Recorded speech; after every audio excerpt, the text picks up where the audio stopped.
ምን ተፈጠረ? ሰዎች ማሳደዱን ለምታውቂው ምን ተፈጠረ? ባለፈ ላይቭ ላይ ያየው ታውቂያለሽ? የዚህ ሀገር መንግስት ገባ ጋ ማሳዩ ተባልና አሳየን፣ የሚጠበቅብንን ነገር አሳየን፣ ተመልሰው ሄዱ። ትናንትና ምን ማለት ነው? በቀደም ነግሬሻለሁ። ከዛ በፊትም መጡ፣ ሴት መጣች ትናንትና። ዛሬ ደግሞ እንትን ሱቁ ምን ተብሎ ተበልቋል? ከኒና ነው የሚሸጠው ተብሎ ተበልቋል። ሽራይክ ከዛስ ፈተሹ?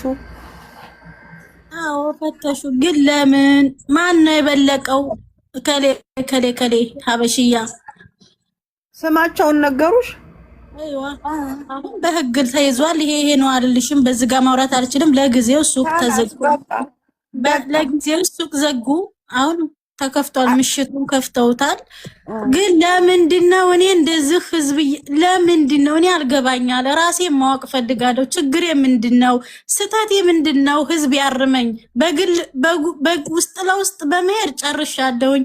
ወረኛ እኝኝ ነው መባል ስራዋ የሚባልን ትቼ ውስጤ እየተጎዳ ትቻለሁ። አሁን ግን ዛሬ እኔ እንደተፈጠረው እስር ቤት የ10 ዓመት እስር ቤት እንደተፈረደው ገብቼ ቢሆን ንብረቴ ከ100,000 ሪያል ያናነሰ እዛ ሱቅ ላይ አፍስሻለሁኝ። ንብረቴ ሜዳ ላይ ነው። ህዝብ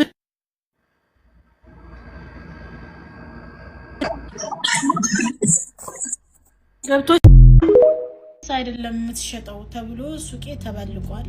በሶስት አይነት መልኩ ተበልቋል። ከኔና ነው የሚሸጠው፣ መጥፎ ነገር ነው የሚሸጠው ተብሎ የራሳችን ሀበሻ አስበልቆብኛል። እነዛንም ሰዎች በዝርዝር አሳውቀውኛል። ግን እኔ ማወቅ የፈለኩት ለምንድን ነው በ10 ሪያል ጫማ እየተንከራተትኩ አፈር ደሜ በልቼ ምሳ በልቼ ራስ ሳልደግም የምኖር ህይወቴን የምኖር ሴት ምን ወንጀል ብሰራ ነው? ምን አይነት መጥፎ ነገር ቢኖርብኝ ነው በዚህ ልክ እያሳደዳችሁኝ የምትገኙት? እኔ ዛሬ ዱንያ ላይ ብዙ ነገር ልደረግ እችላለሁኝ። ጉዳዩ ወረዲ በህግ የተያዘ ነገር ነው። ሰዎቹን እንዲህ ነው ብዬ እነሱን ስምት ጋር መጥራት አልችልም። ግን እኔ ማወቅ የምፈልገው እኔ ጋር የግል ጉዳይ ያለው ሰው ለምን ወጥቶ በፈለገው ሚዲያ ላይ ሸዋዬ ይህን ነገር እያደረገች ነው፣ ይገባታል፣ ለምን እሷ ከዚህ ነገር አትቆጠብም የሚለኝ ሰው ፈልጋለሁ። ምክንያቱም እኔ ችግሬን ማወቅ ፈልጋለሁ፣ ጥፋቴን ማወቅ ፈልጋለሁ፣ ተጥፋቴ መታረም ፈልጋለሁ። እንደ ማንኛቸውም ሰው ሰርቶ መኖር ፈልጋለሁ፣ ኃላፊነት ያለበት ሰው ስለሆንኩ ማለት ነው። እና እኔ ምን ማለት ራሱ እንዳለብኝ አላውቅም። ከምላችሁ በላይ ራሴ ዙሯል። በተለይ ሰዎቹ ከሌ ብሎ ሲነግረኝ ያለውበትን አላውቅም። እኔ ቀርቶ ወንዱ ልጅ እንደ ሴት ያለቀሰበት ቀን ነው ዛሬ። ሰው በእህቱ ሰው በወንድሙ በዚህ ልክ ሰውን ያለ ወንጀሉ ወንጀል ለማስገባት መጣር በጣም ነው የሚያመው። እኔ አላህ የዋህነት አምላክ ዛሬም ነፃ አውጥቶኛል። ከአንድም 3 ጊዜ መተዋል። ከአንድም 3 ጊዜ ነፃ አውጥቻለሁ። ነገ ነፃ አወጣለሁ ወይ አላውቅም። በወንጀልም ሊያሳስሩኝ ይችላሉ፣ ሌላም ነገር ሊፈጠርብኝ ይችላል። ግን ችግሬን ማወቅ እፈልጋለሁ። መስራት አልቻልኩም። እያሰሩኝ አይደለም። በቃ አሚሮዬ ዙሯል። ብዙ ነገር ነው እያሳለፍኩ ያለሁት። ሁሉ ጊዜ እኝኝ ማለት ስለሰለቸኝ ዛሬ ግን ግራ ስለተጋባኝ ወደ እናንተ መጥቻለሁ። የእናንተም ዱዓ መፍትሄ ነው ብዬ ነው። ማልቀስ በጣም ሰልችቶኛል፣ እንደ እውነቱ ማለት ነው።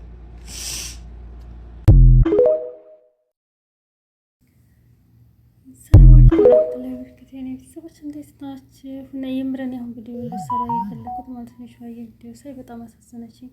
ግን ብዙ ጊዜ በቃ ሸዋዬ ብዙ ጊዜ የተለያየ ነገሮች ያጋጥማታል። ግን አላህ ይጠብቀን። ግን ሁሉም ነው። ግን ደግሞ እሷ ደግሞ የባሰ ነው። ያለ ስራው ይህን ሰራች። እሷ የምትሸጠው ልብስ ነው። ምን ቸገራቸው ብትሰራ ሰርታ ልጆቿን ብታስተዳድር ቤተሰቦቿን ብትረዳ። ልጅ አሳዳጊ ነች። ቆይ ሰው ለምንድን ነው የሚመቀኘው? ግን የአንዱ ማገኘት ለምንድን ነው ለአንዱ የማያስደስተው? አንድ ሰው ካገኘ ንብረት ካገኘ ብቻውን አይበላውም፣ ብቻውን አይጠቀመው። ሰው ይፈልጋል። ገንዘብ ሲያገኝ ሰውን ይፈልጋል ማለት ነው። ገንዘብ የሚፈልግ ሰው ነው እንጂ ሰው ብዙ ጊዜ ላይፈልግ የሚችለው ማለት ነው። ስለዚህ ለምንድን ነው የሚመቀኙት? በቃ እሷ ሰርታ ብታደር ምን ቸገራቸው? የቤት ኪራይ ተከራይታ ነው ኪራይ እየከፈለች ነው የምትኖረው። ሱቅ የከፈለችው መኖሪያ ቤቷም እየከፈለች ነው የምትኖረው። በነፃ ትኖር እየሰራች ነው የምትኖረው። ሰው ለምንድን ነው ይሄን ያክል መቀኝነት? ያው ሲጀመር አሁን እኮ ነው ትንሽ ሰፋ ማድረግ የጀመረችው እንጂ መጀመሪያ ስትጀመር እኮ በጣም ትንሽ ናት። አሁንም ያው ነው፣ ግን አሁን ይሻላል። ያኔ ግን ብትሰራ መሸገራችሁ የምትሸጠው ልብስ ሆኖ እያለ የተለያየ መጥፎ ነገር እንደምትሸጥ መቼም እዛ ሀገር እንደዚህ መጥፎ ነገር የሚሰሩ ሰዎች እንደማይለቀቁ ስለምታውቁ ያለ ስራዋን ደግሞ አላህ ደግሞ ሀቅን ተመልካች ነው። አላህ ከሀቀኞች ጋር ነው፣ ከውሸታሞች ጋር አይደለም። የምር እኔ በጣም ነው ያሳዘነችኝ፣ እያለቀሰች ሳያት ማለት ነው። ላይቭ ላይ ስታለቅስ ሳያት በጣም ነው ያሳዘነችኝ። እና ምንድን ነው እሷ ምንድን ነው ያረኳችሁ ነው የምትለው። በግልጽ እንኳን የሆነ ምቀኛ የለባትም፣ እንደዚህ አድገው የምትለው የለባትም። በግልጽ ለምን አልነግሯትም? እንደዚህ አድጋችሁ ከሆነ ገንዘብ ውስጥ ያባችሁ ከሆነ በግልጽ ነገሯት። እንደዚህ ስላደረገችን ነው ብላችሁ እንጂ የሌለባትን ስም እየሰጣችሁ። እኔ ይሄን ቪዲዮዋን ሳይ እንኳንም ልጇን ላከች ነው ያልኩት። መጀመሪያ እኔ ልጇን ስትልክ ሳይ ቪዲዮው ስለቅ በጣም ነበር እያሳዘነች ማለት ነው። ማለት እንዴት ልጇን ለምን እዚሁ አታስተምራትም? መኖር ፍቃድ ካላትና እንደዚህ ስራ የራሷ ስራ ካላት አንዲት ልጇን ብቻ እንዴት አትይዛትም ብዬ ነበር። ግን አሁን ላይ ይሄን ነገር ሳይ ግን እንኳንም ላከቻት። ምክንያቱም እቺ እናት አንድ ነገር ብትወር ልጅቱን የት እንደምትሆን አስባችሁታል? በጣም ከባድ ነው። ያ ረቢ ግን ሁሉም ሰው መቀኛ አለበት። ይገርማል። ግን አረ እንደው ያ ረብ አላህ መቀኛችንን ያረቅልን። ለምንድን ነው ይሄን ያክል ሰርታ ብታደር መሸገራችሁ? ሲጀመር እኮ ደግሞ የሚያጠቃው የራሴ የቅርብ ሰው ነው። ግን ዩቲዩብ ላይ ገሌ ናት ገሌ ምናምን እሷ ስም ዝርዝር ተነግሯታል። የሀታ ያላነሱ ሰዎች ናቸው እንደዚህ ያስደረጓት። ግን ብላለች፣ ስም ግን አልተናገረችም። ሌሎቻችሁ ደግሞ ገሌ ገሌ እያላችሁ ትጽፋላችሁ ማለት ነው። እንዴት አወቃችሁ? እሷ ሳትናገር። ለማንኛውም ሰው ታው መቀኝነት ይቅርባችሁ። የእሷ ማግኘት ለእናንተ ማግኘት ነው። የእሷ ለውጥ ለእናንተም ለውጥ ነው። ሲጀመር ምን ተሰው የተለየ ስራ ሰርታለች እንዴ? ቆይ 5 ብር 10 ብር ልብስ ሱቅ መክፈት እኮ ምንም አይደለም። ሲጀመር ይሄ ምንም እናንተ መስሏችሁ ነው እንጂ ግዴታ ሰው ቤት አልሰራይ ብላችሁ ነው እንጂ ምንም አይደለም እኮ። ይሄ እኮ በጣም ቀላል እኮ ነው። ወይ ምን አይነቶቹ አይተዋቀራቸው። እኔ በጣም ነው ያሳዘነች። ደግሞ እኮ ደህና ሰው ናት እሷ፣ በጣም ደህና ሰው ናት። የምር እኔ ብዙ ጊዜ አያታለሁ። ደህና ሰው ናት፣ በጣም መልካም ናት። ክፉ አታስብም። ያኔ መጫወት ብቻ መሳቅ ብቻ ነው የምታውቀው ማለት ነው። ብቻ እኔ ስታለቅስ ሳያት በጣም ነው ያሳዘነችኝ። እኔ ሚዲያ ላይ ስታለቅስ ብዙ ቀን አይቻታለሁ። ግን ለምንድን ነው ግን ያሁን ደግሞ ይባሰ ቢያንስ እንኳን በሌላ ነገር ያረገቻቸው ነገር ካለ እንደዚህ አድርጋ ነው በህግ ትጠየቅልን ቢሉ ይሻላል። የሌለባትን ወንጀል እንደዚህ ይሄን የከሰሱባት ነገር እኮ በጣም ከባድ ነገር እኮ ነው። እንዴት የሌለባትን ነገር እንደዚህ ትሸጣለች ብለው ያስይዟታል? በጣም ያስጠላል። ሲጀመር እሷ እንዴት እንደዚህ ልታረግ ትችላለች? እንዴት መጥፎ ነው። እያወቀች ልጅ አሳዳጊ ናት። ብዙ ኃላፊነት አለባት። ከኋላዋ የምትኖርላቸው ልጆቿ አሏት። ስለዚህ እንዴት እሷ ይሄን መጥፎ ነገር እያወቀች ልትሰራ አትችልም? ልታደርገው አትችልም።